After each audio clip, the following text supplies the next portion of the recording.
शक्तिशाली है ये देवी, मायावी है, किंतु मैं इसका वध अवश्य करूंगा, अवश्य। एकाक्ष, तू अपने लोक में ही रहता, स्वर्गलोक का लोभ नहीं करता, देवताओं को प्रताड़ित नहीं करता तो ये सब नहीं होता। अभी भी समय है, जा अपने लोक लौट जा। तेरे लोक में कोई कमी नहीं है। पृथ्वी लोक के ऋषि और मुनियों के समान, देवलोक के देवताओं के समान, असुरों में भी अपना लोक संभालने का सामर्थ्य है। तेरे पूर्वज दारुक ने भी एक बहुत बड़ा अपराध किया था, किंतु उसकी पत्नी दारुका के कारण उसे एक नवीन जीवन प्राप्त हुआ। यह है एक स्त्री की शक्ति। इसीलिए अब स्त्रियों पर अत्याचार मत कर। जा अपने लोक लौट जा और वहां जाकर अपने मस्तिष्क, अपने जीवन को तपस्या से सींच।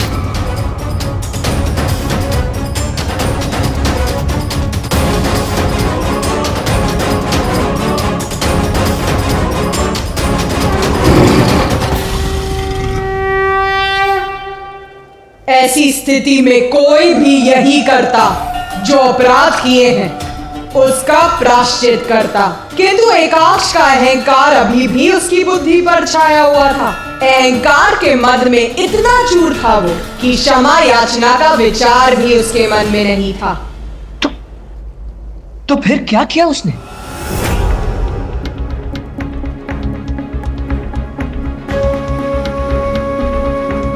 एकाक्ष ने अपनी असुर सेना का आवाहन किया।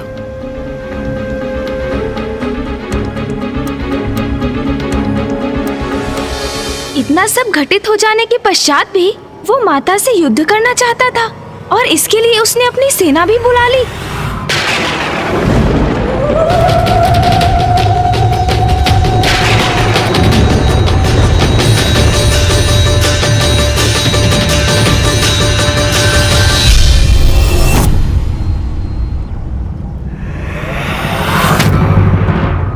बहुत बहुत धन्यवाद इस मार्गदर्शन के लिए देवी।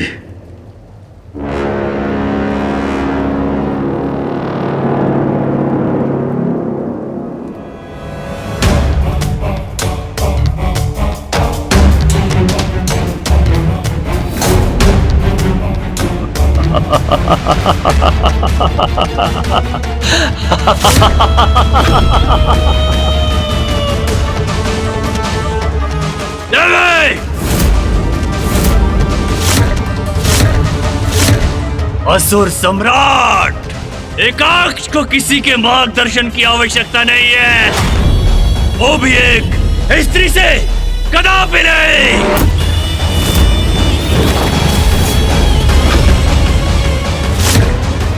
माता ने जो इसे अवसर दिया है उसे भी गवा रहा है ये दुष्ट। मार्गदर्शन तो अब मैं कराऊंगा तुम्हें, मैं।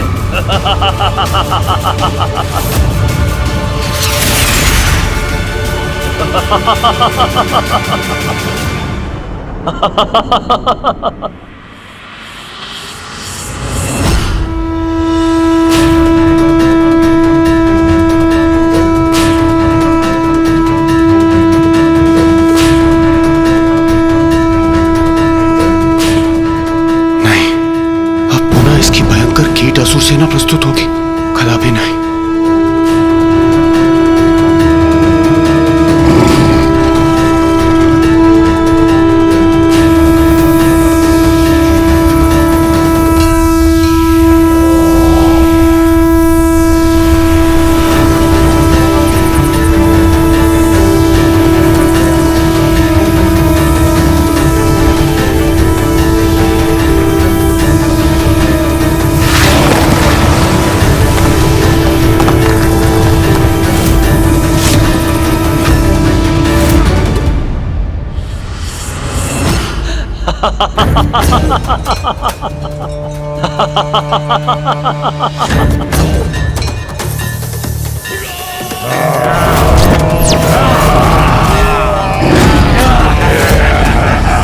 क्या हुआ दे? मेरे इन कीट असुरों को देखकर स्तब्ध रह गई ना? क्या सोचा था तुमने देवी कि मैं असुर सम्राट एकाक्ष मात्र 2 असुरों के साथ तुम्हारे समक्ष आया हूं?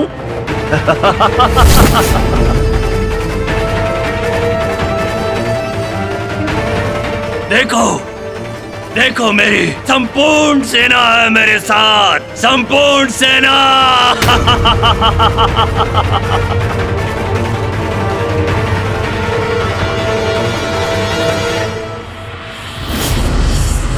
अब क्या करोगे तुम देवी? मेरी ये असुर सेना मेरे एक संकेत पर तुम्हारा और तुम्हारे सींग का भक्षण करेगी, भक्षण।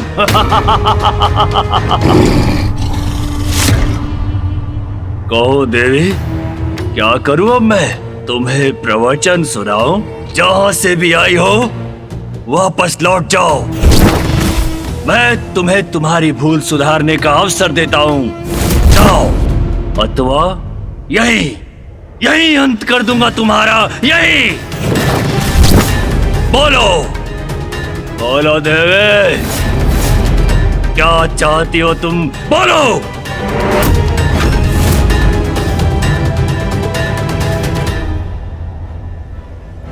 एकाक्ष ने अपनी कीट असुरों की सेना को बुला लिया।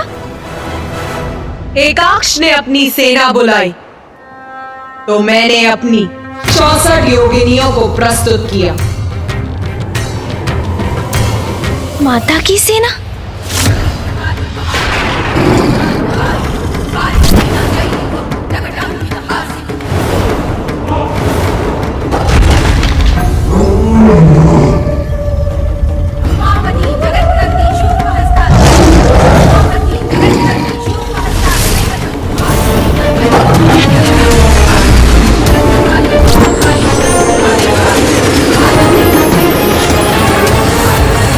बहुरूप तारा, नर्मदा, यमुना, शांति।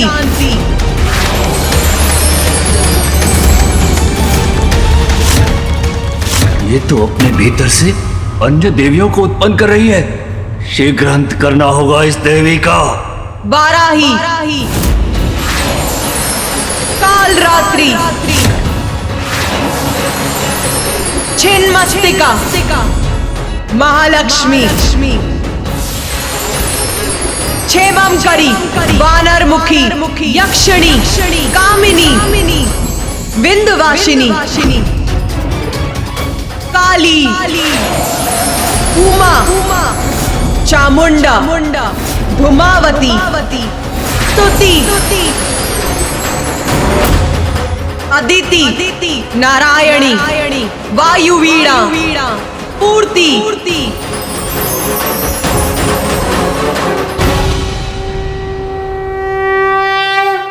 माता ने अपनी 64 योगिनियों का आवाहन किया जो अपने विकराल रूप में यहां उपस्थित है।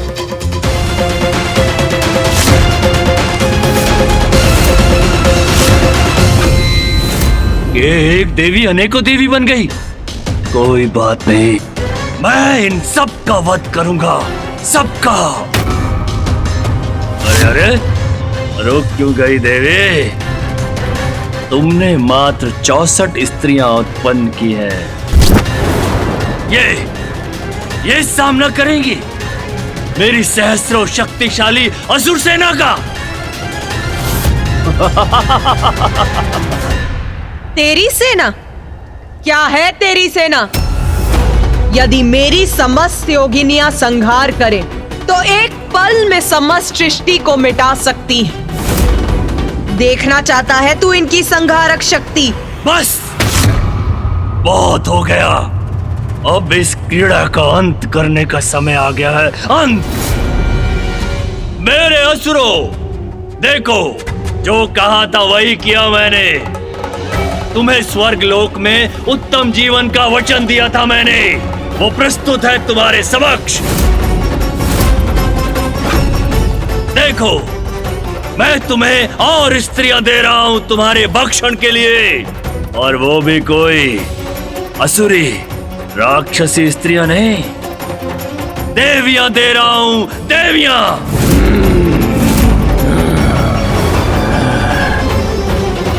आरंभ करो, अपना भोज आरंभ करो। और उस देवी को मेरे आहार के लिए सुरक्षित रखना मत भूलना। जाओ।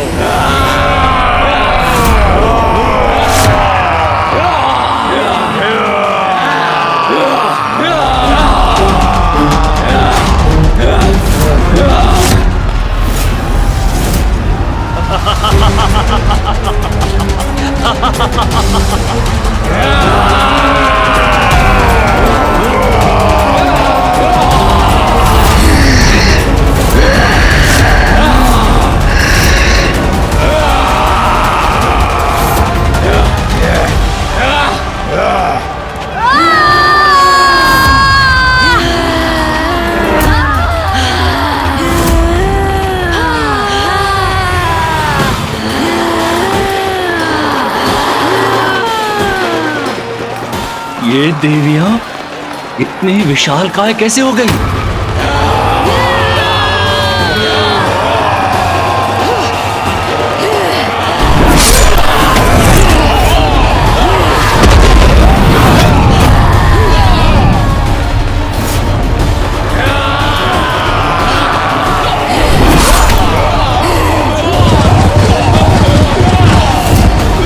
मेरे असुरों को इतनी सहजता से नष्ट कर रही है ये।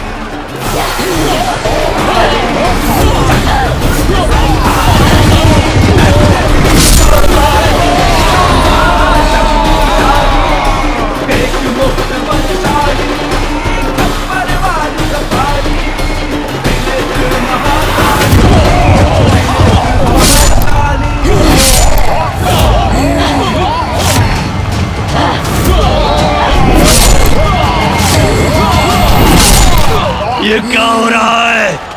मेरे असुरों का ऐसा विनाश, वो भी इन देवियों के हाथों?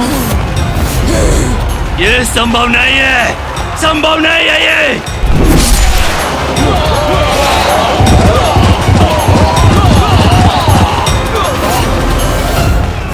नहीं, ये देवियां मुझे पराजित नहीं कर सकती, कदापि नहीं। जो स्त्री की शक्ति को कम आंकता है उसका यही परिणाम होता है। हमारी दुर्बलता है ये राक्षसियां, भूल जाएंगी आदिशक्ति की भक्ति करना। और वैसे भी अब हमें इनकी कोई आवश्यकता नहीं है। तेरा भी इतना ही भयंकर अंत होगा दुष्ट असुर। नहीं, कदापि नहीं। इन देवियों की स्रोत तुम, मैं तुम्हारा अंत करूंगा तुम्हारा।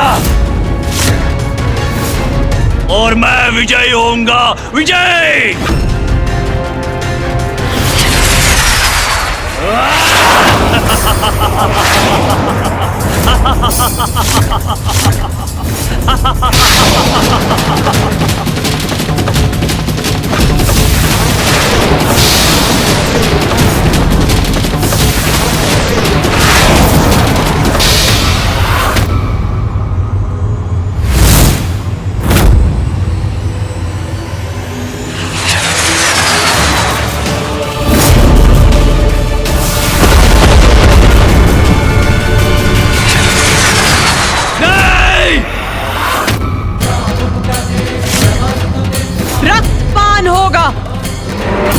पापियों का रक्त ही मेरी और मेरी योगिनियों का आहार बनेगा। रक्तपान।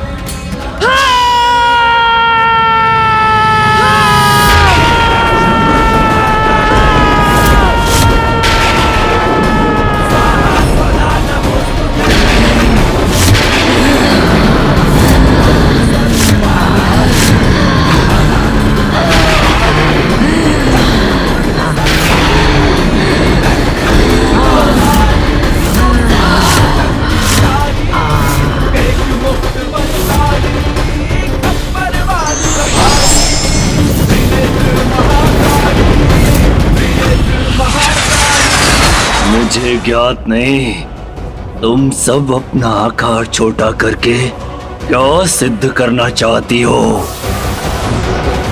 तुम सभी को अपने पांव के नीचे कुचलने में बहुत आनंद आएगा मुझे।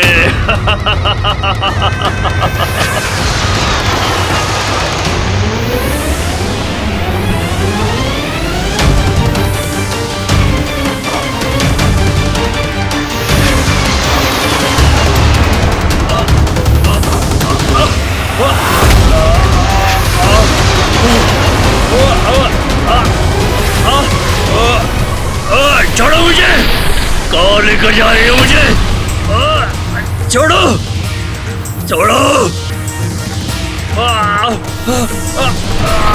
छोड़ो! मैं कहता हूँ छोड़ो मुझे!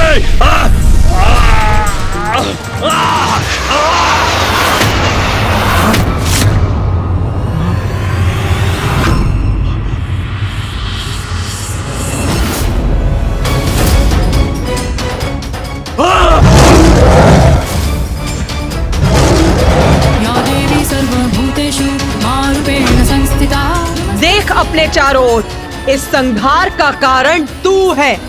तू अपने लोक में तूने अपनी स्त्रियों का संहार किया था ना? तेरे असुरों ने उन्हें अपना आहार बनाया था। अपने असुरों को पथ भ्रष्ट करने के लिए प्रेरित किया था तूने। ये जो रक्त बहा है वो तेरे कारण हुआ है एकाक्ष। तेरे कारण दूसरों के कष्ट का कारण बनकर तू सुरक्षित कैसे बच सकता है? नहीं, कदापि नहीं। तूने जो किया वो अक्षम्य है।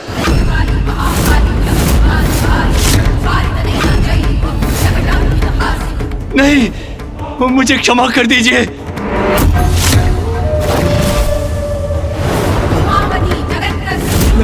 नहीं, नहीं, नहीं, नहीं, नहीं, नहीं, नहीं, नहीं, नहीं, नहीं।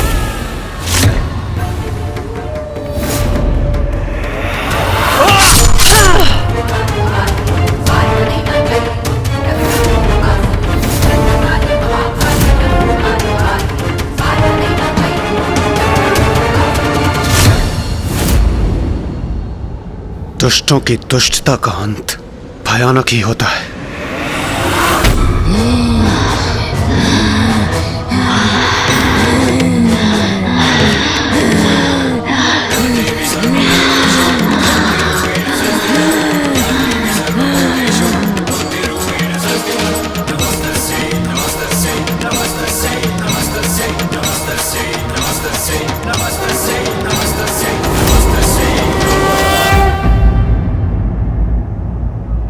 माता, आपने एकाक्ष का वध किया। आपकी 64 योगिनियों ने उस पापी की सेना का अंत किया। तो माता, क्या यही आपका छिन्नमस्ता स्वरूप था? प्रथम पूज्य गणेश जी, हम देवताओं ने भी ऐसा भयानक युद्ध और ऐसा संहार कभी नहीं देखा था। किंतु उसके बाद जो हुआ। क्या हुआ देवराजन? क्या हुआ था उसके बाद? अभी मेरे छिन्नमस्ता स्वरूप ने पूर्णता कहाँ प्राप्त की थी? पूर्णता अर्थात माता? रक्त की पिपासा बहुत भयंकर होती, वो कभी नहीं मिटती है। असुरों का रक्त पान करने के बाद भी मेरी योगिनियों की पिपासा अभी शांत नहीं हुई थी। वो तो और बढ़ती जा रही थी। वो मुझसे और रक्त मांग रही थी।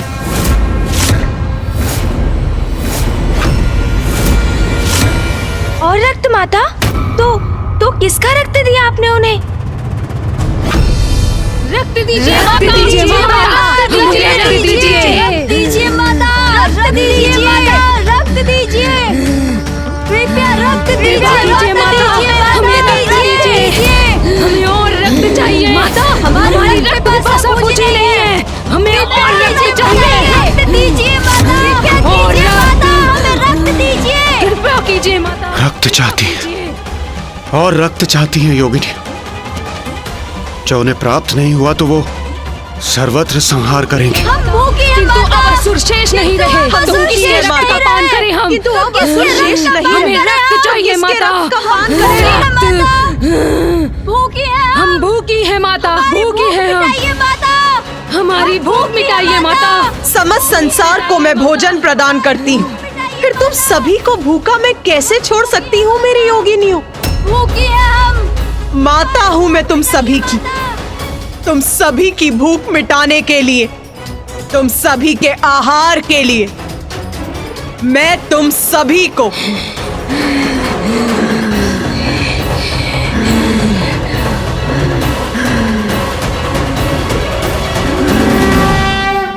अपना रक्त दूंगी, अपना रक्त दूंगी, अपना रक्त दूंगी।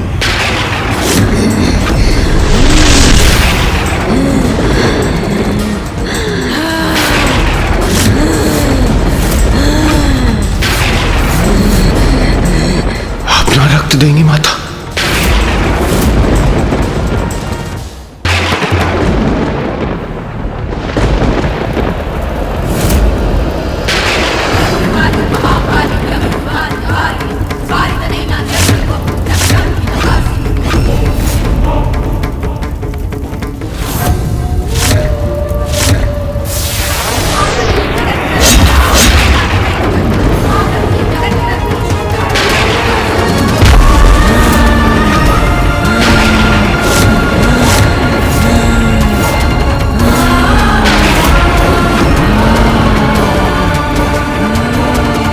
माता ने अपने ही शीश को अपने तन से विलग कर दिया।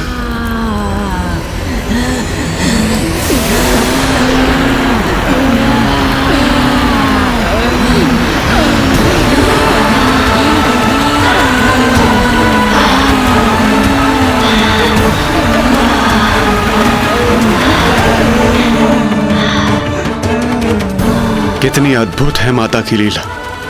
अपनी योगिनियों की तृष्णा को शांत करने के लिए वो स्वयं अपना ही रक्त बहा रही है। जय मां छिन्नमस्ता।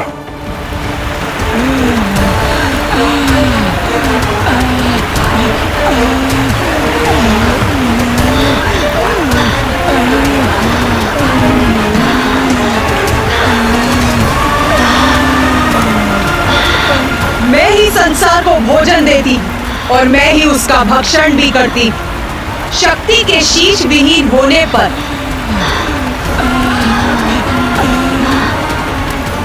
महादेव भी अपने शीश रहित कबंध रूप में प्रकट होते और देवी छिन्नमस्ता के साथ कबंध रूप में रहते। आप महान हैं माता, दया की सागर हैं आप। देव, असुर, मानव, जो भी निष्कपट भाव से आपकी सच्ची पूजा करता है उसे आप अपनी कृपा का आशीष देती हैं, वरदान देती हैं उसे आप। और जब कोई अपनी सीमा का उल्लंघन करता है तो उसे दंडित भी करती हैं आप। अपनी संतानों के भरण पोषण के लिए आपने अपने ही शीश को त्याग दिया माता। माँ, सृष्टि की रचयिता है आप, सब कुछ आपसे ही जन्मा है। आप ही सबकी पालनहार हैं। सृष्टि के संतुलन को स्थापित रखकर उसकी रक्षा भी आप ही करती हैं माता।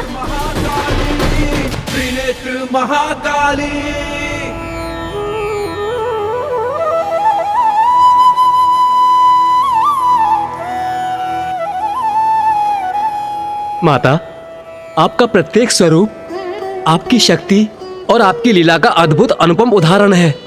अब हमें अपनी माता छिन्नमस्ता के स्वरूप की महिमा और उसका फल बताने की भी कृपा कीजिए।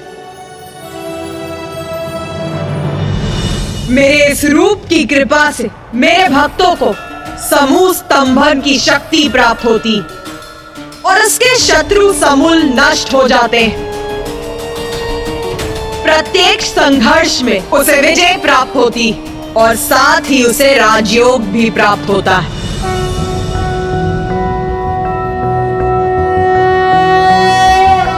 नाभौ शुद्ध सरोज वक्त्र विलसत् पान्धुक पुष्पारुणम् भास्वद भास्कर मंडलम् तदुदरे तद्योनि चक्रं महत् तन्मध्ये विपरीत मैथुन रत प्रद्युम्न सत्कामिनी पृष्ठस्थान तरुणार्ककोटिविलसत्तेजः स्वरूपां भजे।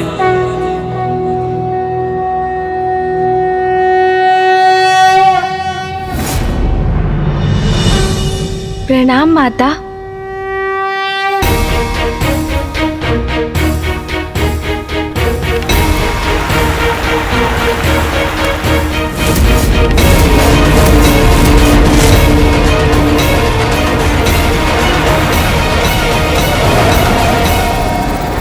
मुझे अनुमति है ना माता कि मैं अपना प्रश्न आपसे पूछ सकूं?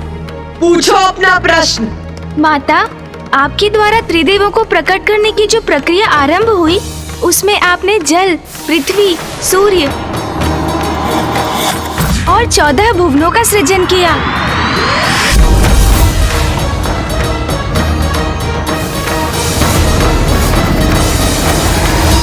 तत्पश्चात 84 लाख योनियों को आपने जीवन भी दिया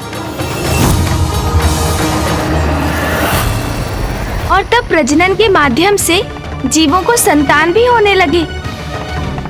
इसके उपरांत आपके द्वारा सृष्टि की रचना का कार्य पूर्ण हो गया होगा ना माता? कार्य पूर्ण हो गया? बताओ मुझे गणेश, क्या है जीवन का चक्र? कैसे पूर्ण होता है वो?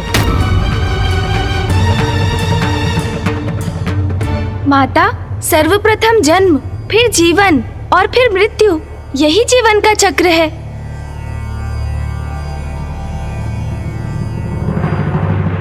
उत्तम उत्तर है तुम्हारा, और उसी में तुम्हारे प्रश्न का उत्तर भी निहित है।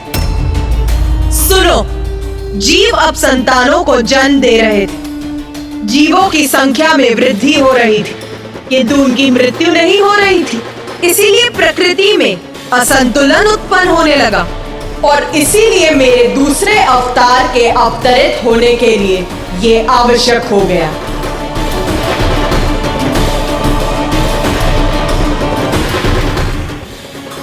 किंतु माता, प्रकृति के संतुलन के लिए जीवों की मृत्यु का होना भी तो आवश्यक था। हाँ, इसीलिए जब तक जन्म, जीवन और मृत्यु का चक्र पूर्ण रूप से स्थापित नहीं होता, मेरा कार्य कहाँ पूर्ण हो सकता है? हाँ माता, किंतु माता, फिर सृष्टि पर जीवन चक्र, पृथ्वी पर प्रकृति का संतुलन कैसे स्थापित हुआ?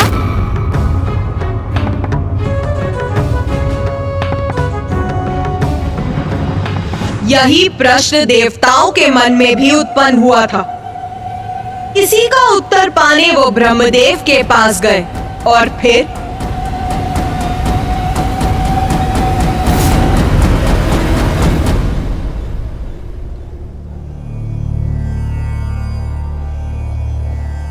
प्रणाम ब्रह्मदेव।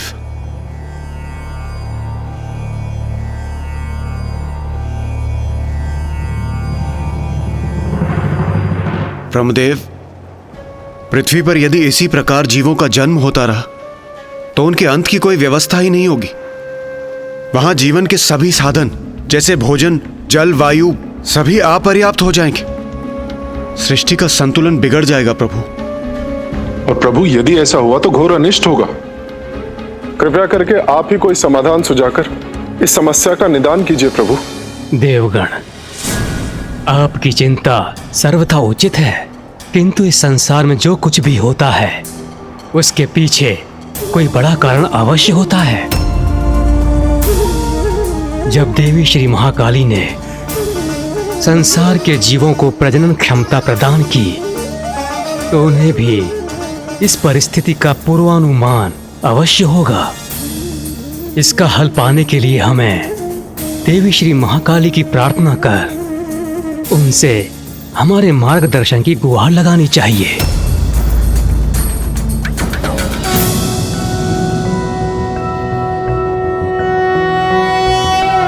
ओम खड्गम चक्र गदेषु चाप परिघात्रशूलं भुशुंडिं शिरः शंखं संदधतिं करे स्त्रीनयनां सर्वांगभूषावृतां नीलाश्वकुतिमास्य पाददशकां सेवे महाकालिकां यामस्तो व्यस्वपिते हरो कमलजो हन्तुं मधुं कैटभम्। ॐ जयन्ती मङ्गलकाली भद्रकाली कपालिनी दुर्गा क्षमा शिवा धात्री स्वाहा स्वधा नमोस्तुते।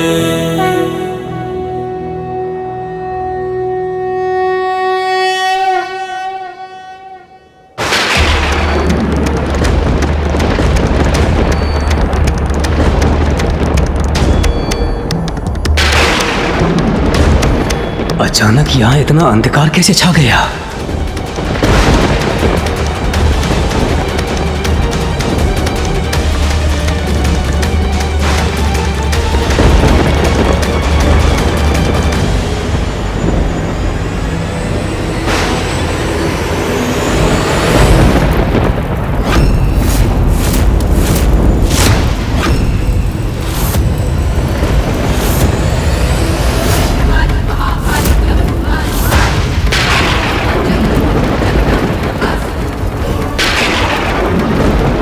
प्रणाम देवी भैरवी। प्रणाम देवी। मृत्यु मृत्यु मृत्यु मृत्यु मृत्यु मृत्यु है आपकी समस्या का समाधान। मृत्यु है आपकी समस्या का समाधान। मृत्यु है आपकी समस्या का समाधान। मृत्यु है आपकी समस्या का समाधान। ब्रह्मदेव, पृथ्वी पर यदि इसी प्रकार जीवों का जन्म होता रहा तो उनके अंत की कोई व्यवस्था ही नहीं होगी। सृष्टि का संतुलन बिगड़ जाएगा प्रभु। और प्रभु यदि ऐसा हुआ तो घोर अनिष्ट होगा। कृपया करके आप ही कोई समाधान सुझाकर इस समस्या का निदान कीजिए प्रभु।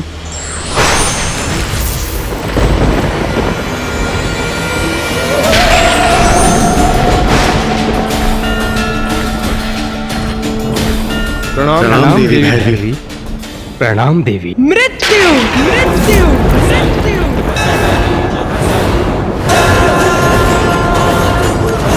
मृत्यु है आपकी समस्या का समाधान। आयु समाप्ति पर होने वाली स्वाभाविक मृत्यु। किंतु अभी मेरे द्वारा जीवों की आयु और मृत्यु का विधान निहित होना शेष है और अपने भैरवी स्वरूप में मैं वही करने आई हूँ। आयु समाप्त होगी तो जीव की मृत्यु हो जाएगी, ये तो उचित है। किंतु हमें यह कैसे ज्ञात होगा कि किस जीव की क्या आयु होगी और उसका अंत कैसे होगा? जीवों के जन्म के साथ जब उनके जीवन का आरंभ होगा तब ब्रह्मदेव उनकी आयु भी निर्धारित करेंगे। प्रत्येक युग में मनुष्यों की आयु और लंबाई भिन्न होगी। सतयुग में मनुष्यों की आयु 100 सहस्त्र वर्ष और लंबाई 21 हाथ होगी। त्रेता युग में मनुष्यों की आयु 10 सहस्त्र वर्ष और लंबाई 14 हाथ होगी। द्वापर युग में मनुष्यों की आयु होगी सहस्त्र वर्ष और लंबाई 7 हाथ होगी। और कलयुग में मनुष्यों की आयु होगी 100 वर्ष और लंबाई 3.5 हाथ होगी। और जैसे जैसे कलयुग आगे बढ़ेगा मनुष्यों की आयु कम होती जाएगी और लंबाई भी कम होती जाएगी। और कलयुग के अंत में मनुष्यों की आयु केवल 12 वर्ष रहेगी और लंबाई बहुत छोटी रह जाएगी। सामान्य रूप से युग के अनुसार मनुष्यों की यही आयु अवधि रहेगी, किंतु प्रत्येक मनुष्य की वास्तविक आयु उसके पूर्व जन्म के कर्मों के अनुसार उसके जन्म के समय निर्धारित होगी, जो दीर्घ भी हो सकती है और अल्प भी हो सकती है। माता, मनुष्यों की मृत्यु के बाद उनका तन मिट जाएगा, किंतु आत्मा कहाँ जाएगी? मेरे भुवनेश्वरी स्वरूप में 14 लोकों की रचना की थी मैंने।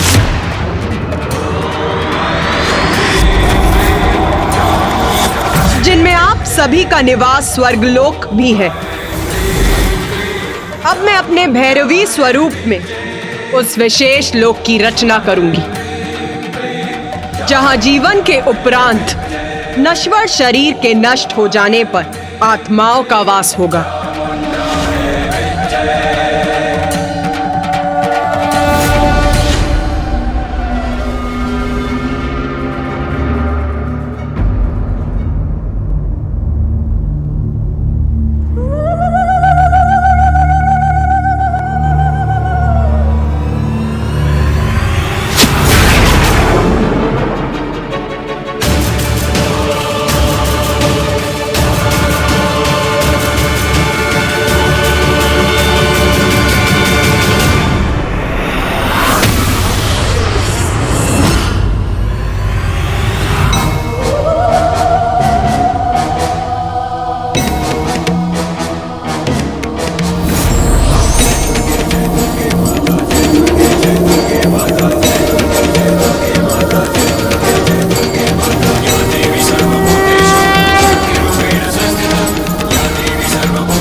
शेष लोक।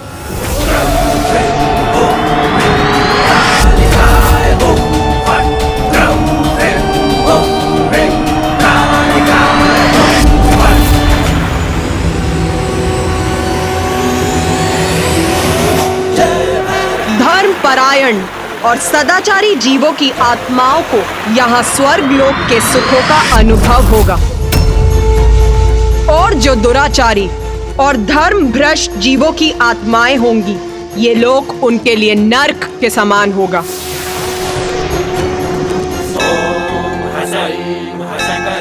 आत्माओं को यहाँ कर्मों का फल भोग कर, प्रायश्चित और साधना कर शुद्धि प्राप्त होगी। प्रत्येक मनुष्य को उसके कर्मों के अनुसार मेरे देवी भुवनेश्वरी द्वारा रचित भिन्न लोकों में जाना होगा। जो सत्कर्म कर यहाँ पहुँचेंगे, उन्हें यहाँ के बाद स्वर्ग में स्थान प्राप्त होगा, और दुष्कर्मियों की आत्माओं को निम्न लोकों में जाना होगा। किंतु जिन जीवों के लिए भक्ति ही सर्वोपरि रही, मेरी या किसी अन्य ईश्वर की, उन्हें मोक्ष की प्राप्ति होगी, और वो विष्णु लोक, ब्रह्मलोक अथवा कैलाश अर्थात दिव्य लोकों में स्थित होंगे। अद्भुत माता, जीवन और मृत्यु के चक्र को स्थापित करने हेतु प्रकृति के संतुलन को सुचारू रूप से बनाए रखने के लिए आपने अपने माता भैरवी स्वरूप में एक ऐसे लोक का निर्माण किया जहां मृत्यु के उपरांत आत्माओं का निवास हो।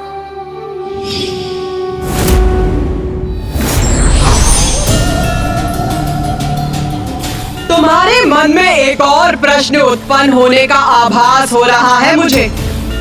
पूछ गणेश, पूछ, क्या पूछना है तुम्हें? माता, सूर्य देव के प्रश्न का उत्तर जानने के लिए ही मैं भी उत्सुक हूँ। आत्माओं के लिए एक अन्य लोक का निर्माण तो हो गया, किंतु उसको व्यवस्थित रूप से चलाने का दायित्व किसको सौंपा गया माता? ये प्रश्न सभी देवताओं के मन में भी रह रहकर उठ रहा था। देवी भैरवी संसार में प्रकट हुई, किंतु इससे मृत्यु की व्यवस्था पूर्ण नहीं हुई थी। उसके लिए एक काल देवता की आवश्यकता थी, जो हमारा प्रतिनिधित्व कर इस कार्य का दायित्व संभाले। उनकी सहायता के लिए काल के दूत की आवश्यकता थी, और जो जीवों की आत्माओं को बंदी बनाए, उस पाश की आवश्यकता थी। पाश? जीवों की आत्माओं को बंदी बनाने के लिए पाश की आवश्यकता थी? और माता, काल देवता के पद पर योग्य देवता की नियुक्ति भी तो आवश्यक होगी। वो कैसे हुआ माता?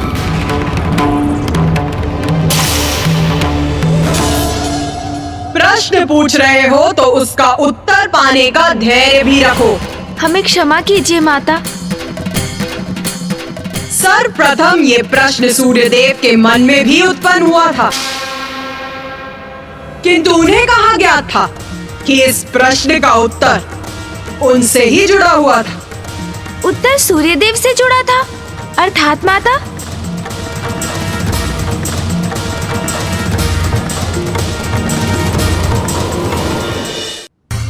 देवी भैरवी संसार में प्रकट हुई, किंतु उससे मृत्यु की व्यवस्था पूर्ण नहीं हुई थी। उसके लिए एक काल देवता की आवश्यकता थी। काल देवता के पद पर योग्य देवता की नियुक्ति भी तो आवश्यक होगी। वो कैसे हुआ माता? सर्वप्रथम ये प्रश्न सूर्यदेव के मन में भी उत्पन्न हुआ था। सूर्यदेव का विवाह देव शिल्पी विश्वकर्मा की पुत्री देवी संज्ञा से हुआ था। जब मैंने आदित्य सूर्य का सृजन किया था, तब उनके तेज का उत्पन्न होना आरंभ ही हुआ था। तब उनकी एक पुत्री यमी और एक पुत्र यम, 2 संतानें हुई थी। कुछ समय के लिए तो सब कुछ कुशल था, किंतु समय के साथ सूर्य का तेज बढ़ता गया।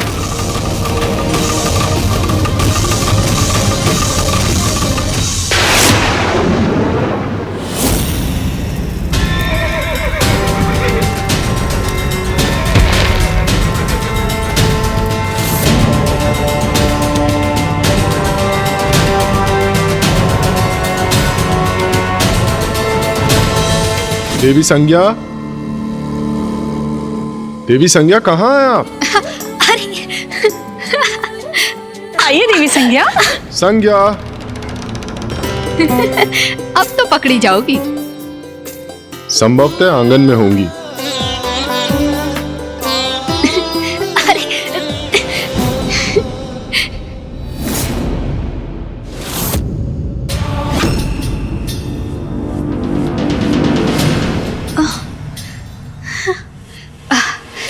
इतना प्रचंड तेज, इतना तीव्र प्रकाश। ओह,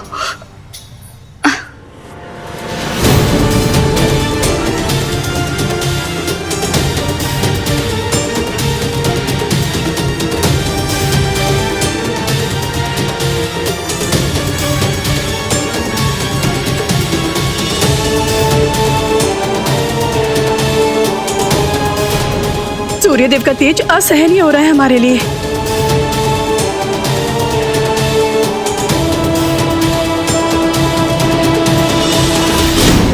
स्वामी, इस तीव्र ताप का यही अर्थ है कि स्वामी निकट हैं।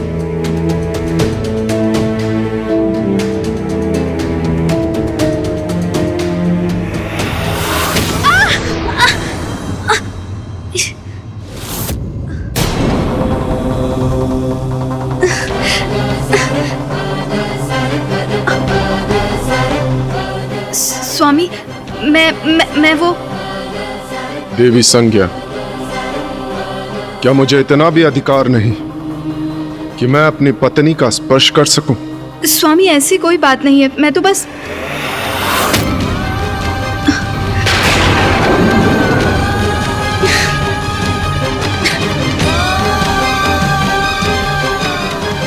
देवी संज्ञा,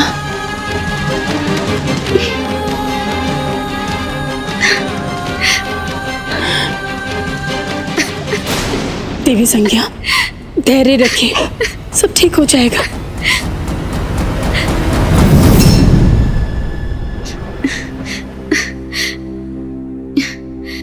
स्वामी, मुझे समझने का प्रयास कीजिए।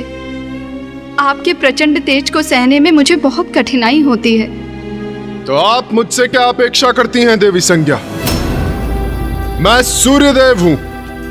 अपने तेज और अपनी ऊर्जा से संसार को जीवन प्रदान करता हूं, किंतु मेरी पत्नी मेरे उसी तेज और मेरे उसी ऊर्जा के कारण मेरे निकट आने में असमर्थ है। और यदि ऐसा ही है तो क्या मैं यहां से कहीं चला जाऊं, अथवा आप सदा के लिए अपने पिता के निवास लौटना चाहती हैं? किंतु स्मरण रहे, आप सूर्यलोक की स्वामिनी है। आपके दायित्व है। आपका पुत्र है जो शीघ्र अपने तप के लिए प्रस्थान करने वाला है। और यदि आप भी यहां से चली गई तो मैं एकाकी कैसे रहूंगा? नहीं, आप कहीं नहीं जा सकती। समाधान भी आप ही को ढूंढना होगा, क्योंकि समस्या आपकी है, मेरी नहीं। आपका पति हूं मैं, और आपका सानिध्य प्राप्त करना मेरा अधिकार है।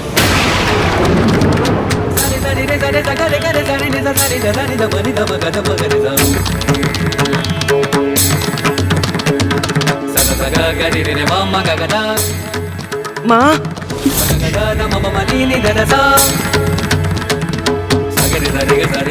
माँ,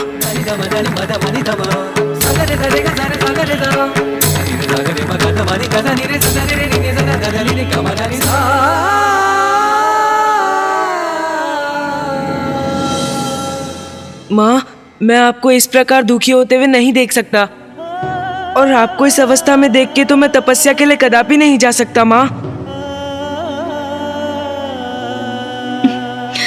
पुत्र, तपस्या के लिए तुम्हारा जाना अत्यंत महत्वपूर्ण है।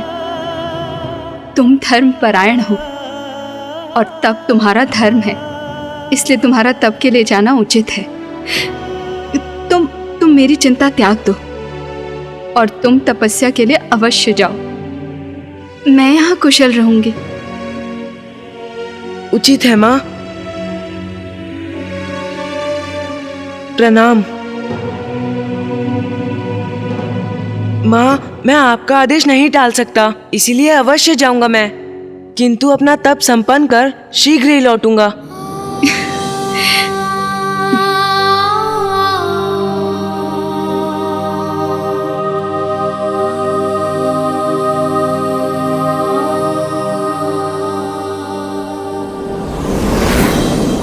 मैं क्या करूं माँ? जैसे जैसे स्वामी का तेज बढ़ता जा रहा है, मैं उनके निकट जाने में, यहाँ तक कि उन्हें देख पाने में भी असमर्थ हूँ। किंतु मैं अर्धांगिनी हूँ उनकी, मुझ पर अधिकार है उनका। मुझे कोई उपाय सुझाइए माता, मेरा मार्गदर्शन कीजिए। मैं करूँ तो क्या करूँ? मैं करूँ तो क्या करूँ माँ?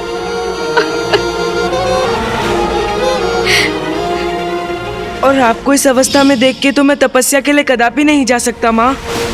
तुम धर्म परायण हो और तब तुम्हारा धर्म है। तपस्या, घोर तप करूंगी मैं, और मेरा तप मुझे मेरे स्वामी के तेज को सहने की शक्ति देगा। हाँ माँ, मैं तप करूंगी। किंतु स्मरण रहे, आपका पुत्र है जो शीघ्र अपने तप के लिए प्रस्थान करने वाला है, और यदि आप भी यहां से चली गई तो मैं एकाकी कैसे रहूंगा? किंतु मैं अपने तप के लिए यहाँ से कैसे जाऊं? स्वामी मुझे कभी कहीं जाने की अनुमति नहीं देंगे, और उनके निकट रहते हुए मैं अपना तप भी नहीं कर पाऊंगी। क्या करूं मैं करूं तो क्या करूं?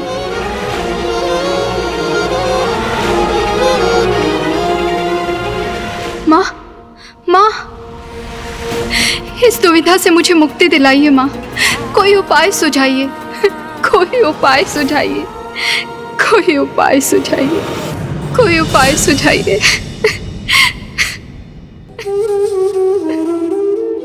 कोई उपाय सुझाइए माँ, कोई उपाय सुझाइए।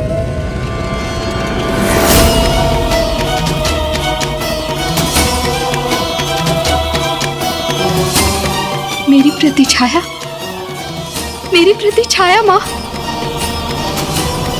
उस रात्रि देवी संज्ञा को यह आभास हुआ कि वो अपने तप के लिए तभी जा सकेंगी जब वो अपने किसी प्रतिरूप को छोड़कर जाएंगी, और उनका प्रतिरूप उनकी प्रतिछाया के सिवाय और कौन हो सकता था?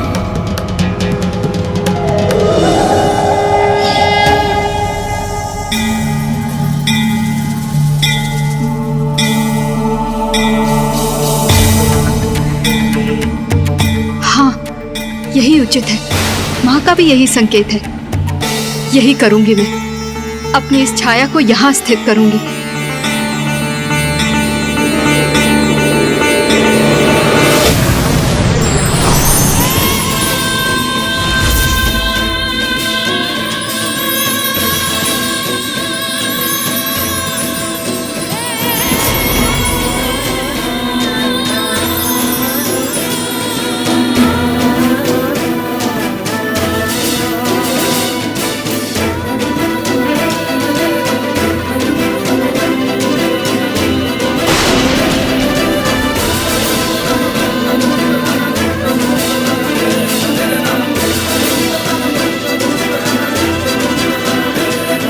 मैं देव शिल्पी विश्वकर्मा की पुत्री, सूर्यदेव की पत्नी देवी संज्ञा, तुम्हें सजीव होने का आदेश देती हूँ।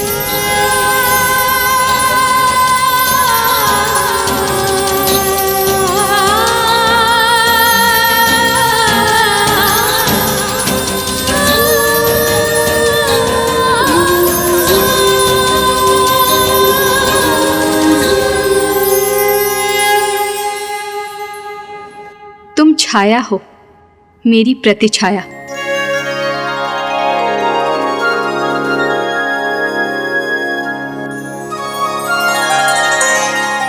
और देवी संज्ञा अपनी छाया को सूर्यलोक में छोड़कर पृथ्वी पर तप करने के लिए चली गई।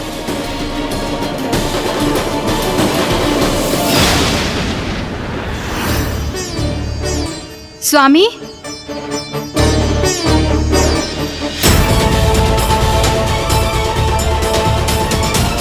मुझे पुकारने का क्या लाभ देवी संज्ञा? क्योंकि यदि मैं मुड़कर आपकी ओर देखूंगा तो आप अपने नेत्र नीचे कर लेंगी। जो कहना है वहीं से कहिए, मैं सुन रहा हूं।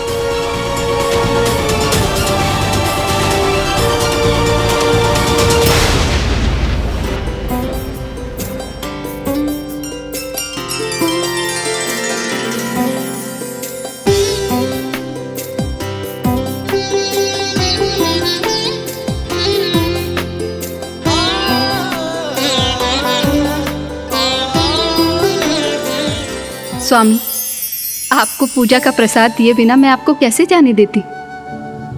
देवी संज्ञा, क्या क्या ये सत्य है? क्या मेरा तेज आपको प्रभावित नहीं कर रहा? ये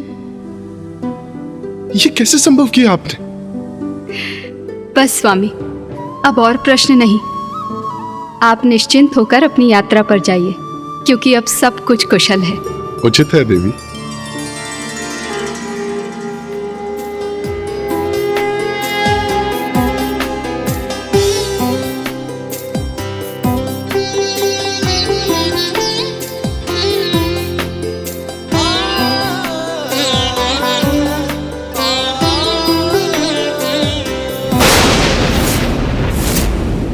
मैं देवी संज्ञा नहीं, छाया हूं सूर्यदेव। मैं आपकी पत्नी नहीं, मात्र उनकी प्रति छाया हूं। मैंने देवी संज्ञा को वचन दिया है कि मैं आपकी देखभाल करूंगी और किसी को भी ये ज्ञात नहीं होने दूंगी कि वो सहज आपका सानिध्य प्राप्त करने के लिए यहाँ से बहुत दूर तपस्या करने गई हैं। सूर्यदेव, जब माता संज्ञा तपस्या करने सूर्यलोक से चली गईं, तो क्या आपको कभी उनकी अनुपस्थिति का आभास नहीं हुआ? क्या ऐसा कभी प्रतीत नहीं हुआ कि छाया माँ संज्ञा माँ तो है ही नहीं? प्रथम पूज्य गणेश जी, देवी छाया देवी संज्ञा की प्रतिरूप थी। सभी प्रकार से वो उनके समान थी और मैं भी अपनी पत्नी का साथ पुनः पाकर अत्यंत प्रसन्न था। और जब भी मैंने उनके भीतर आए हुए परिवर्तन का रहस्य जानने का प्रयास किया तो सदा उन्होंने उस प्रश्न को टाल दिया। तब तनिक शंका अवश्य होती थी मुझे। तो क्या आप कभी सत्य ज्ञात कर सके सूर्यदेव? हाँ गणेश जी। ये सत्य कैसे जाना आपने सूर्यदेव, बताइए ना। गणेश, तुम पुनः वो प्रश्न पूछ रहे हो जिसका उत्तर देने का समय अभी नहीं आया है। क्षमा कीजिए माता, मैं तो बस उत्सुकतावश पूछ रहा था। धैर्य गणेश, धैर्य। तुम्हारी उत्सुकता अवश्य शांत होगी।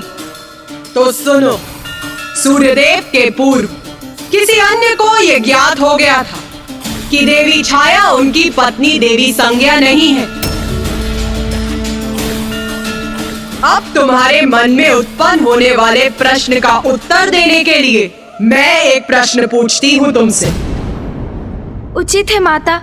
उस समय का विचार करो गणेश, जब देवी पार्वती में परिवर्तन आने प्रारंभ हुए थे तो सर्वप्रथम उसका आभास किसे हुआ था?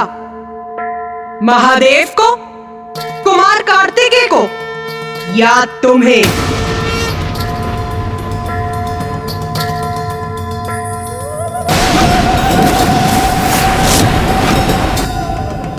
मुझे माता।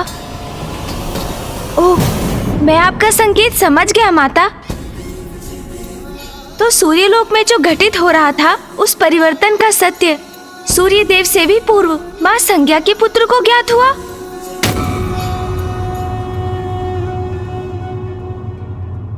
देवी छाया यम से अपना सत्य नहीं छिपा सकी, क्योंकि माँ के आंचल की ममता, माँ की ममता भरी दृष्टि और उनमें आया हुआ परिवर्तन संतान के नेत्रों से छिपाया नहीं जा सकता।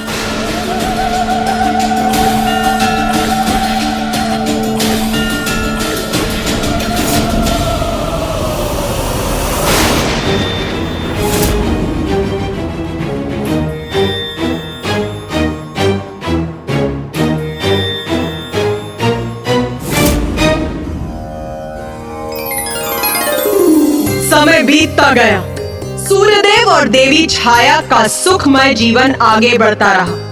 उन्हें एक पुत्र शनि की भी प्राप्ति हुई।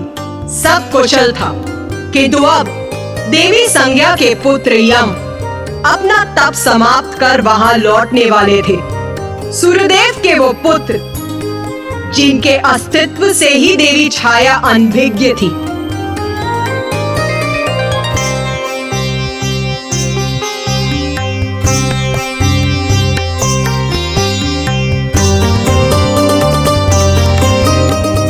माँ कितनी आनंदित है, अर्थात यहाँ सब कुशल है।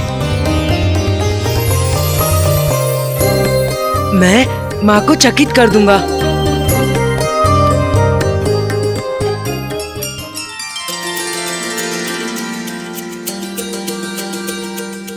स्वामी,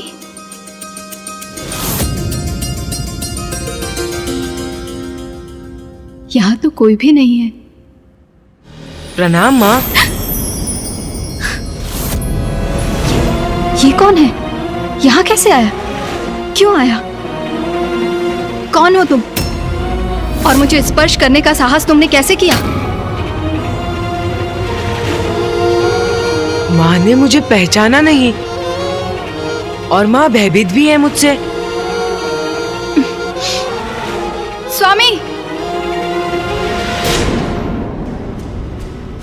ये जो भी है किंतु मेरी माँ कदापि नहीं है।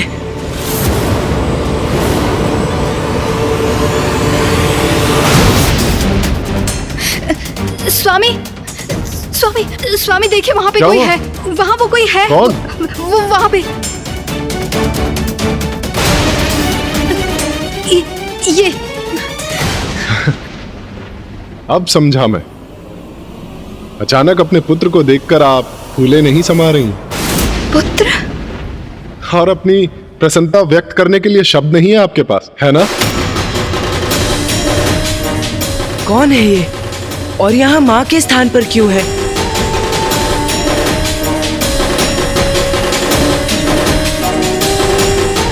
देवी संज्ञा, अब यहाँ स्तब्ध ही खड़ी रहेंगी? इतने समय बाद लौटा है आपका पुत्र। क्या उसके लिए उत्तम भोजन का प्रबंध नहीं करेंगी?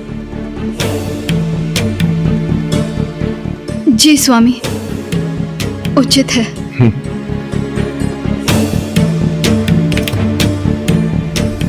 पिताश्री,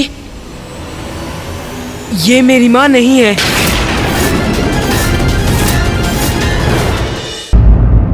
ये मेरी माँ नहीं है पिताश्री। ये कैसा अनुचित कथन है यम का?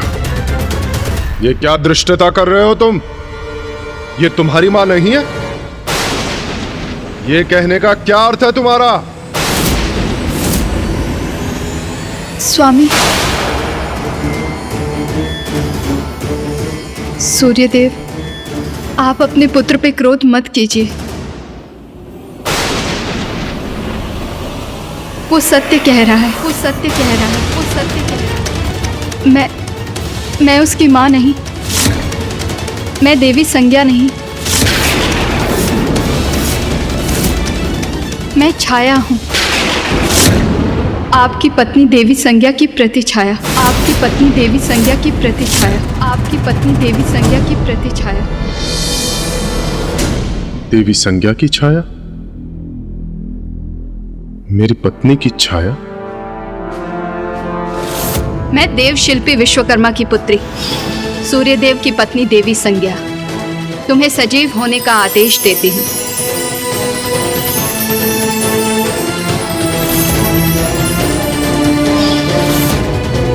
तो अंततः इस प्रकार सूर्यदेव को सत्य ज्ञात हो ही गया। हाँ, देवी छाया ने अपना सत्य विस्तार से सूर्यदेव को बताया और उन्हें आभास हो गया कि अपने अत्यधिक तेज के कारण वो अपनी पत्नी देवी संज्ञा का सानिध्य प्राप्त नहीं कर सकते। इसीलिए इस समस्या का निदान पाने के लिए वो अपनी पत्नी देवी संज्ञा के पिता देव शिल्पी विश्वकर्मा के पास गए।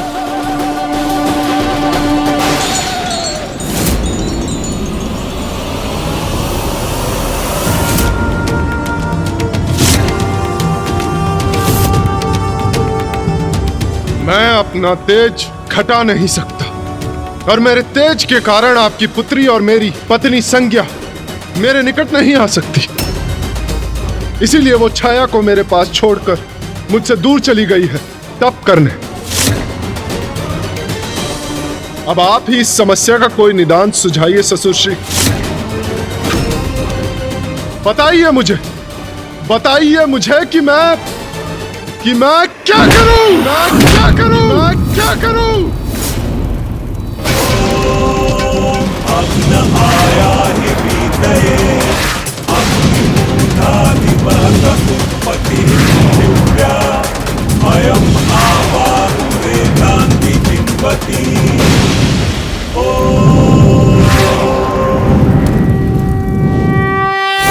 माता, ये तो और भी विकट परिस्थिति उत्पन्न हो गई थी। तो विश्वकर्मा जी ने क्या सुझाव दिया?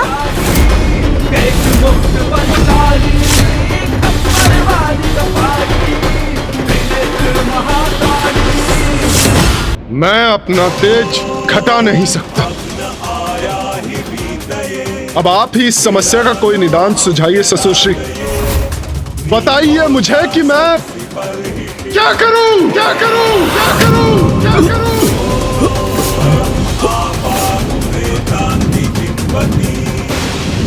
इस लोह पात्र में गिरकर सूर्य देव की किरणें शिथिल पड़ रही हैं।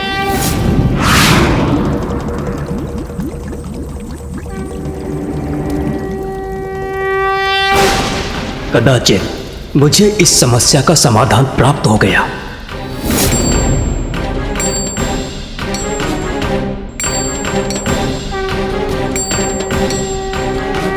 संसार के महानतम शिल्पकार विश्वकर्मा ने सूर्यदेव की समस्या का समाधान ढूंढ लिया और अपने विशेष उपकरणों से उनके तेज को खंडित किया।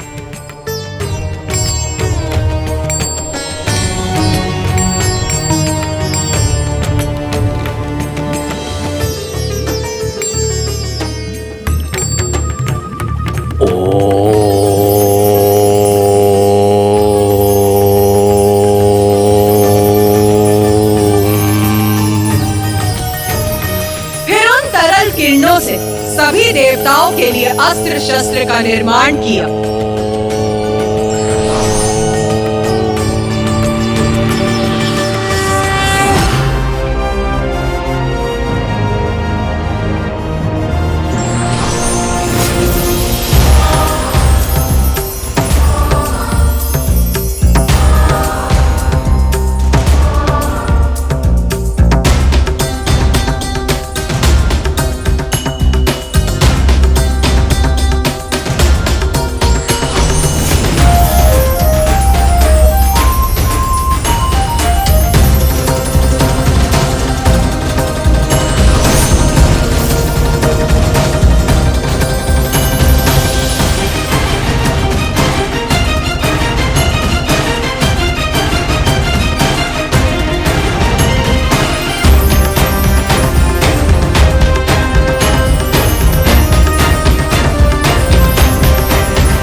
पिताश्री यहाँ भी नहीं है और अपने कक्ष में भी नहीं।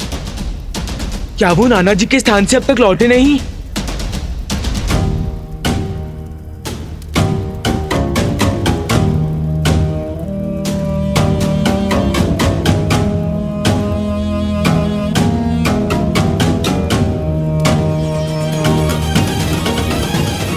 धन्यवाद विश्वकर्मा जी।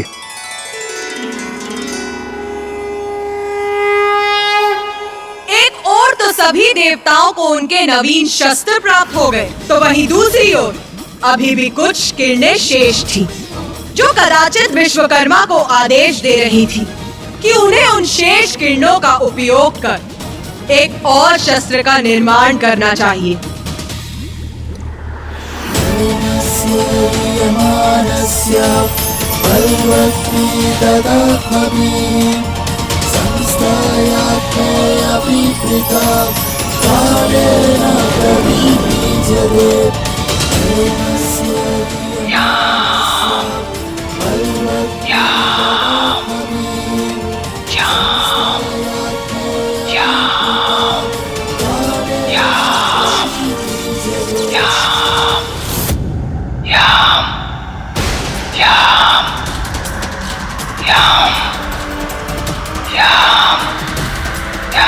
मुझे ऐसा क्यों प्रतीत हो रहा है जैसे नाना जी के भवन से मुझे कोई पुकार रहा हो। ये किस प्रकार के शस्त्र का निर्माण किया था देव शिल्पी विश्वकर्मा जी ने माता? वो साधारण अस्त्र नहीं, मृत्युपाश था। मृत्युपाश था। मृत्युपाश था। ऐसा पाश जो जिसका भी स्पर्श करे उसकी तत्काल मृत्यु हो जाए। फिर क्या हुआ माता? मुझे स्मरण है उस पाश पर तो यमराज का अधिकार है, तो उन्हें वो पाश कैसे प्राप्त हुआ माता? इस बार किसी देवता ने नहीं, स्वयं मृत्युपाश ने अपने स्वामी को चुना।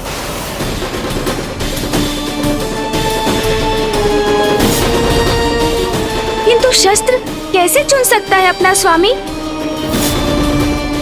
माता, क्या हुआ कार्तिकेय? क्या तुम्हारी समझ अपने अनुज से भिन्न है? हाँ माता। उचित है, तो फिर तुम ही समझाओ।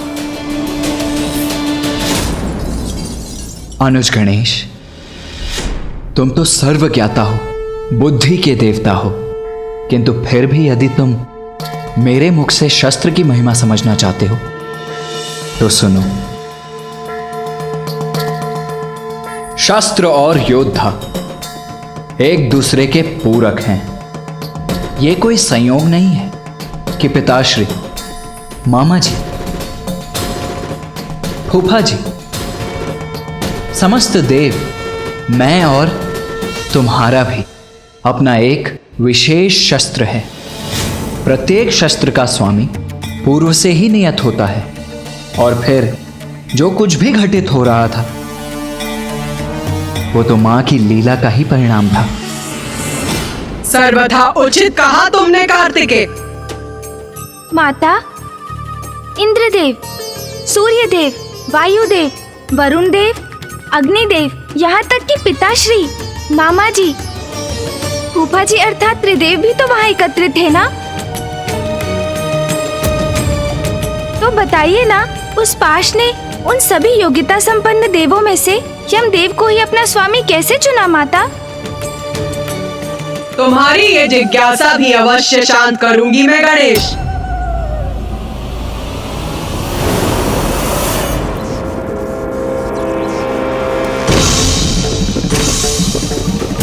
अद्भुत है ये शस्त्र, ये पाश। मैंने इस पाश का सृजन कैसे कर दिया? कैसे हुआ ये? इस पाश का स्वामित्व तो देवराज अर्थात मुझे ही प्राप्त होना चाहिए। प्रभु, महादेव, ये पाश, मुझे तो कुछ भी स्मरण नहीं है कि मैंने इसे कब, कैसे और क्यों रचा।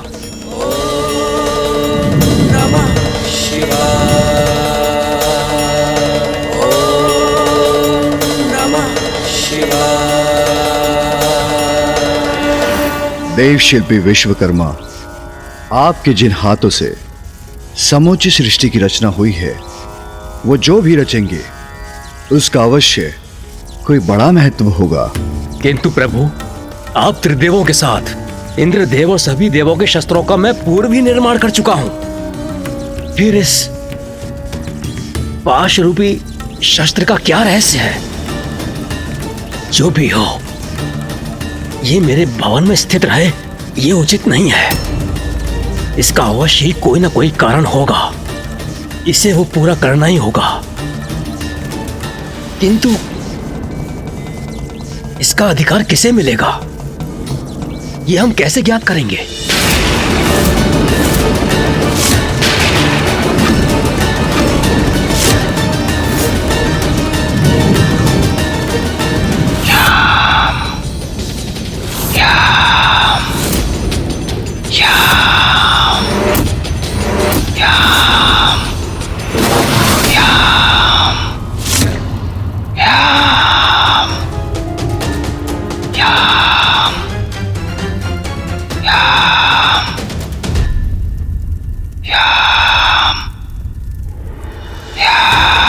नाना जी के भवन से ये कौन मेरा आवाहन कर रहा है रह रहकर?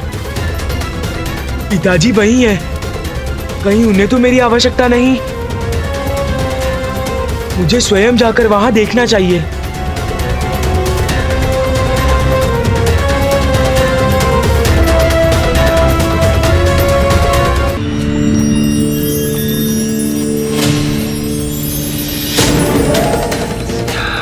मैंने इस पाश का सृजन कैसे कर दिया? कैसे हुआ ये? मुझे ऐसा क्यों प्रतीत हो रहा है जैसे नाना जी के भवन से मुझे कोई पुकार रहा हो। मुझे स्वयं जाकर वहां देखना चाहिए।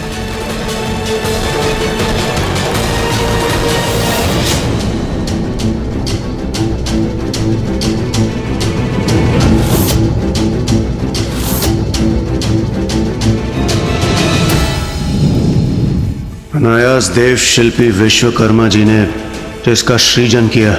उस शस्त्र का, इस शक्तिशाली पाश का उचित अधिकारी तो मैं देवराज ही हो सकता हूं। महादेव, मैं आपसे विनती करता हूं कि आप इस पाश के लिए उचित अधिकारी घोषित कीजिए, जो इसे स्वीकार करे और इसके उचित स्थान पर ले जाए। यदि महादेव ने इसे स्वीकार कर लिया तो मैं इस पाश से वंचित रह जाऊंगा, किंतु इसका प्रथम अधिकार तो कदाचित उन्हीं का है। देव शिल्पी विश्वकर्मा जो आत्माओं के लोक का दायित्व संभालेगा वही इस पाश का अधिकारी होगा।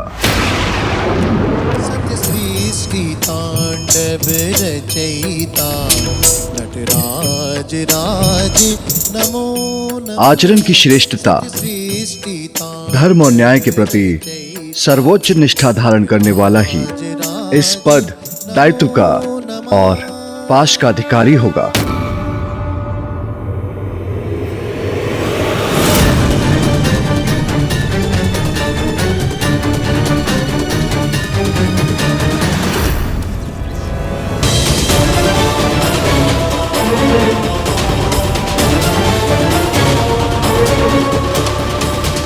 देवगण, मुझे ज्ञात है आप सभी इस पाश को पाने के लिए लालायित हो रहे हैं, तो संकोच मत कीजिए। आप इसे पाने का प्रयास करने के लिए स्वतंत्र हैं। उचित है। महादेव, नारायण और ब्रह्मदेव को इस पाश की कोई आवश्यकता नहीं, और उनके बाद तो वरिष्ठ मैं ही हूं। मैं ही इस पाश के योग्य हूं। देवराजेंद्र, मन की इच्छा को भीतर मत रखिए। अब तो महादेव की भी अनुमति है। यदि आप इस पाश को प्राप्त करना चाहते हैं तो आगे बढ़िए, प्रयास कीजिए। जो आज्ञा नारायण।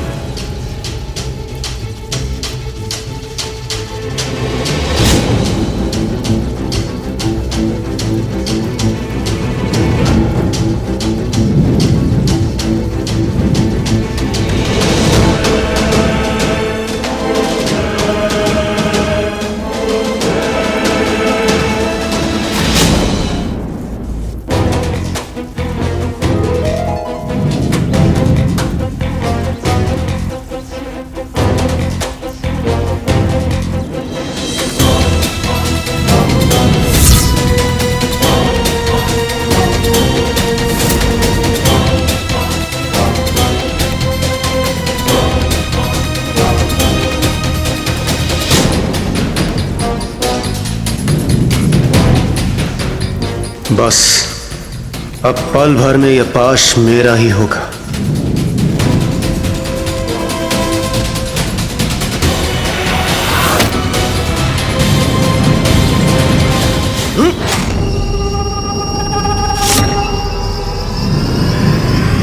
अरे, इस पाश ने तो मुझे जकड़कर अपने वश में कर लिया।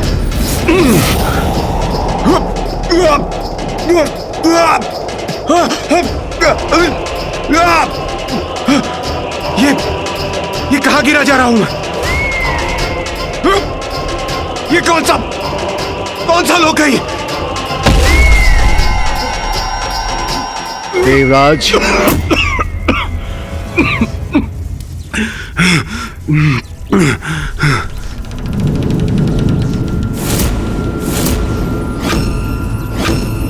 क्या हुआ देवराज? आप कुशल तो है ना?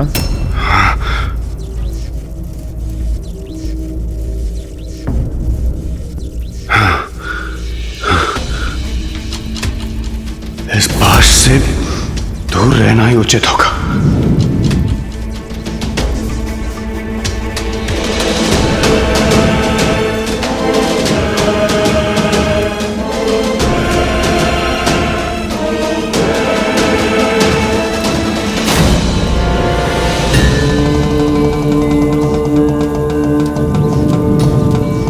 कैसे अद्भुत और शक्तिशाली अस्त्र का निर्माण हुआ है मुझसे, जिसे देवराज इंद्र भी नहीं संभाल पाए। कोई तो अवश्य होगा जो इसका अधिकारी बनेगा।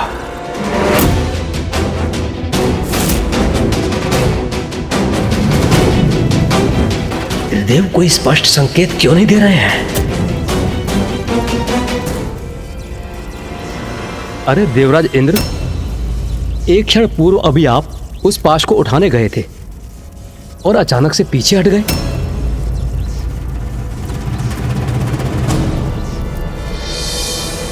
अग्निदेव, यदि आपकी इच्छा है तो आप स्वयं प्रयास क्यों नहीं कर लेते? समझ गया मैं। इंद्रदेव पाश को अपने वश में नहीं कर सके, इसलिए ऐसे वचन बोल रहे हैं। मैं अग्नि का देवता हूं, इसलिए ये पाश तो मेरा ही होना चाहिए। प्रभु, यदि आपकी आज्ञा हो तो इस पाश को उठाने का प्रयास करूं।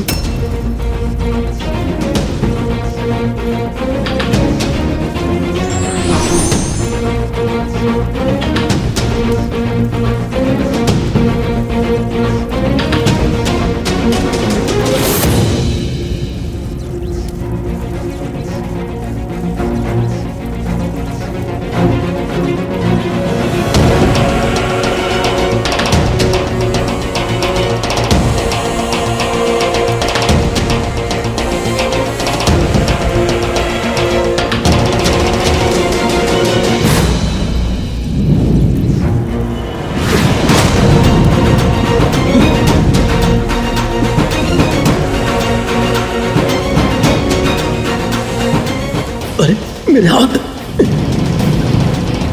इन अंधकारी छिद्रों में कैसे फंस गए मेरे हाथ। सहायता कीजिए, कोई मेरी सहायता कीजिए।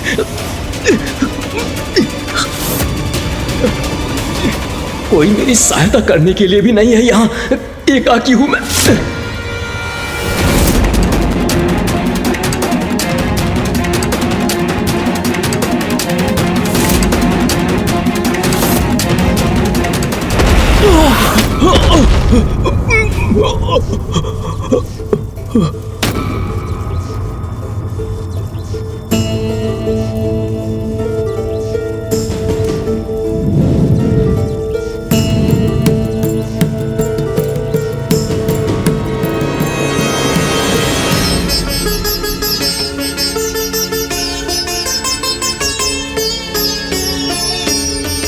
इंद्रदेव, अग्निदेव,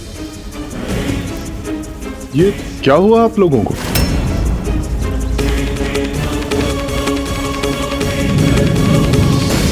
ये तो स्पष्ट है कि देवराज इंद्र और अग्निदेव दोनों इस पाश के उत्तराधिकारी नहीं हैं।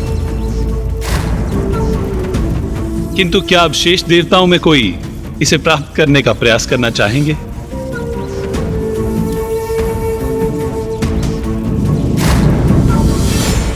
ये पाश मुझे आकर्षित तो कर रहा है, किंतु इंद्रदेव और अग्निदेव के प्रयत्न का परिणाम देखकर मैं सशंकित भी हूं। इंद्रदेव और अग्निदेव दोनों इसे उठाने में असफल क्यों हुए?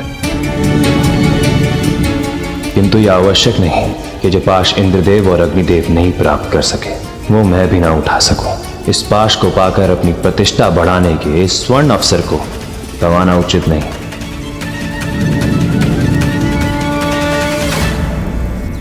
प्रभु नारायण, आपकी आज्ञा हो तो मैं प्रयास करूं। अवश्य।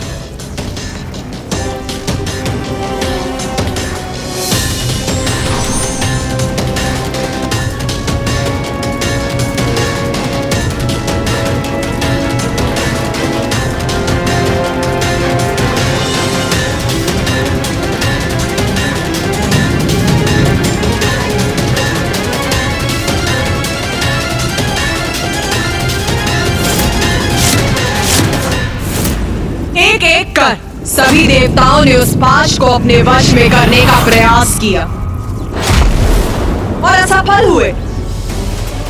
अंततः एकमात्र सूर्यदेव ही शेष रहे। ये पाश जिसका निर्माण मेरी किरणों के तेज से हुआ है, उसने सभी अन्य देवताओं को अस्वीकार कर दिया। त्रिदेव तो पूर्व में ही स्पष्ट कर चुके हैं कि ये पाश उनके लिए नहीं, तो क्या मैं इसका अधिकारी हूं?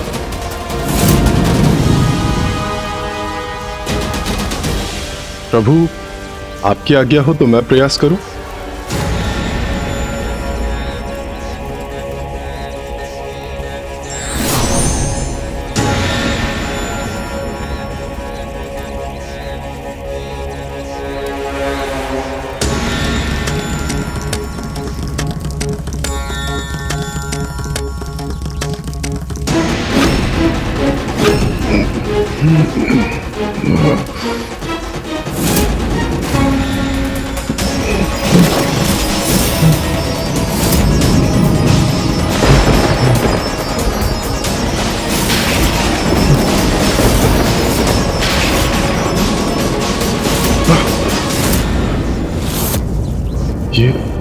ये कैसा विचित्र दृश्य दिखाई दिया मुझे। सूर्यदेव, कहिए, क्या देखा आपने? महादेव, वो मैंने देखा कि वो पिताश्री,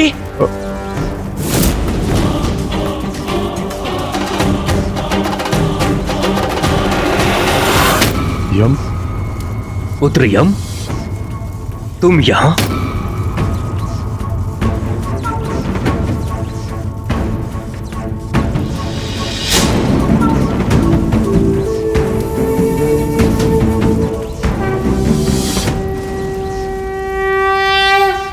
पिताश्री, मुझे ज्ञात था आप यहाँ हैं, तो जब मुझे प्रतीत हुआ कि कोई मुझे यहाँ से पुकार रहा है, तो मैं आपका विचार कर यहाँ चला आया।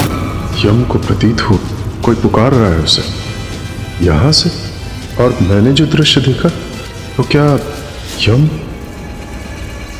पुत्र यम, उचित समय पर उचित स्थान पर पहुंचे हो तुम। महादेव, मैं कुछ समझा नहीं। शीघ्र सब समझ जाओगे पुत्र, किंतु सर्वप्रथम जाओ उस पाश को उठाओ।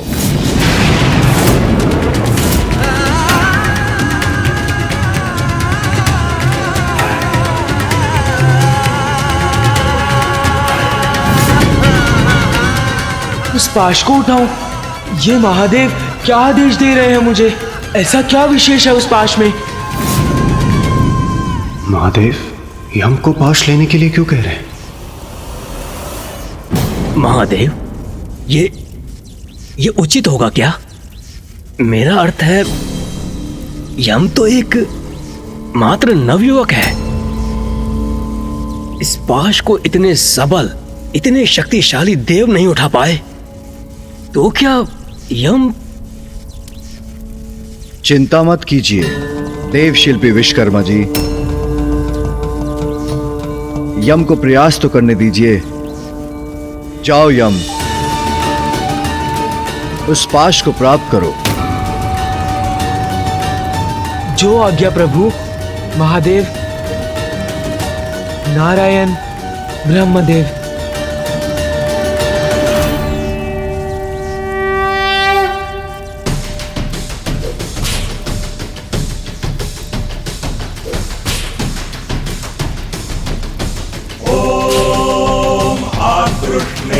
रजसा वर्तमानो निवेशयन् मृतञ्च हिरण्येन सविता रथेन देवो यदि भुवनानि पश्यन्।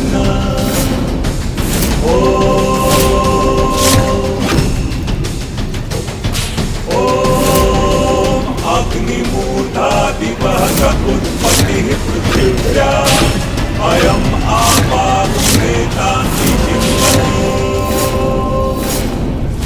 यम, सूर्यपुत्र यम, मैं आपको अपना स्वामी स्वीकार करता हूं। यमराज,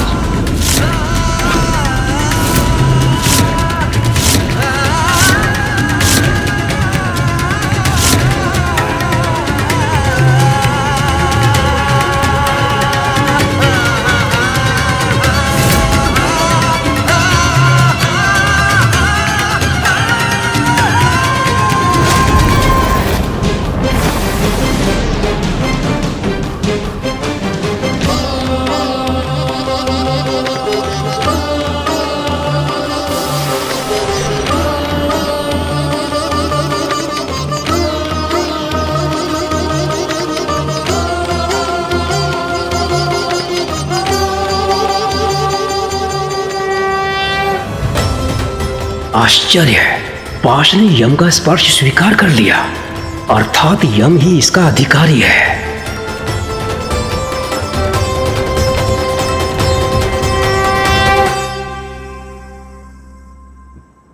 मेरे पुत्र यम ने इस पाश का स्वामित्व प्राप्त किया।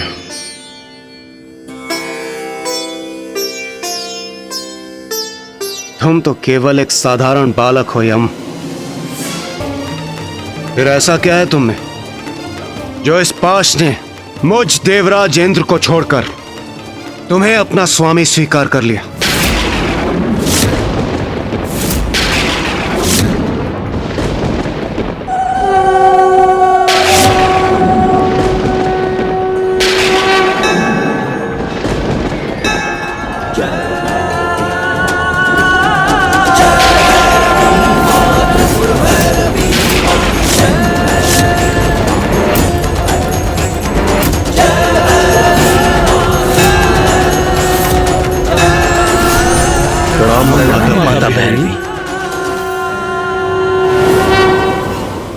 देवराज, आप ही अपनी समस्या लेकर मेरे पास आए थे और अब मेरे समाधान देने पर आप मेरी लीला पर संदेह कर रहे हैं, प्रश्न उठा रहे हैं मुझ पर।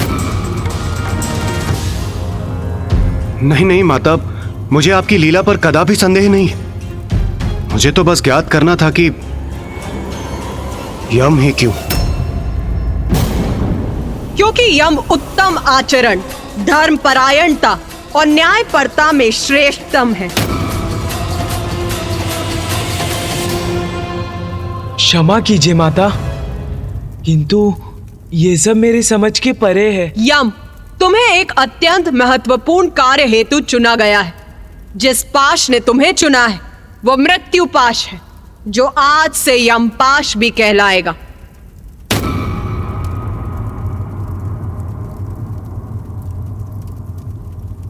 ये तो आपका सौभाग्य है देवगण कि आप सभी सुरक्षित हैं।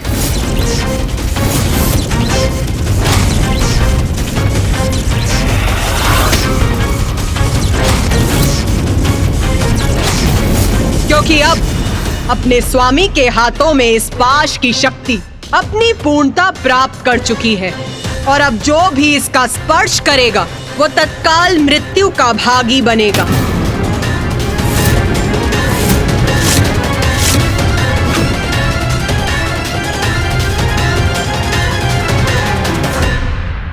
यम, मैं तुम्हें मृत्यु का देवता और मृत्यु के उपरांत आत्माएं जिस लोक में निवास करेंगी उसका अधिपति बनाती हूँ। आज से वो लोक यमलोक के नाम से भी जाना जाएगा।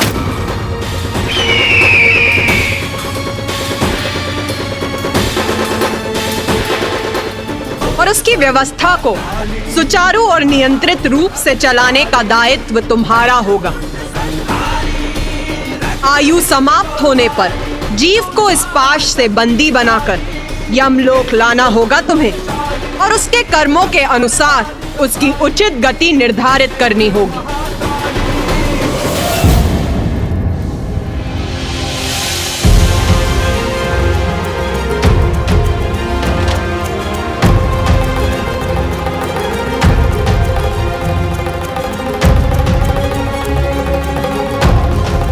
जो आज्ञा माता।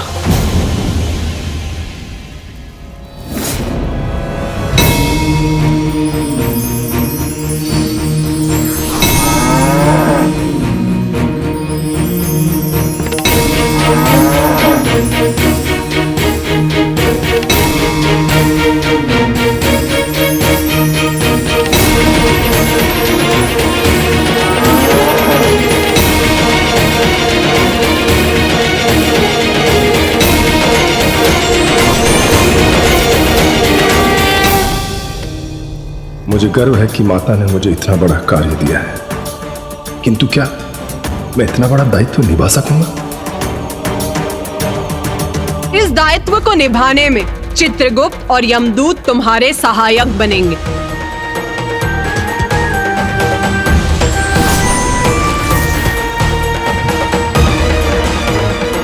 प्रणाम माते। प्रणाम त्रिदेव। प्रणाम महाराज यमदेव। चित्रगुप्त सभी लोकों पर जीवों के कर्मों का विस्तृत लेखा जोखा रखेंगे। विचार, शब्द और क्रिया से जीव जो भी कर्म करेंगे, चित्रगुप्त उन्हें सूचीबद्ध करेंगे। और जब मृत्यु होगी, यमराज अपने दूतों की सहायता से उन आत्माओं को उनके कर्मों के अनुसार उचित फल देंगे।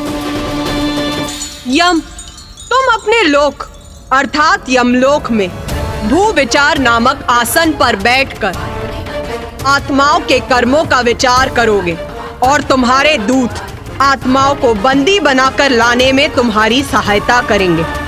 जो आज्ञा माता। जो आज्ञा माता। स्मरण रहे यम, मेरे द्वारा नियत जन्म और मृत्यु के विधान के अनुसार समय आने पर किसी की भी मृत्यु टलनी नहीं चाहिए। माता, मुझे इतना बड़ा दायित्व सौंपने के लिए आपको कोटि कोटि धन्यवाद। माता, जो असंभव है वो संभव कैसे हुआ, बताइए ना माता।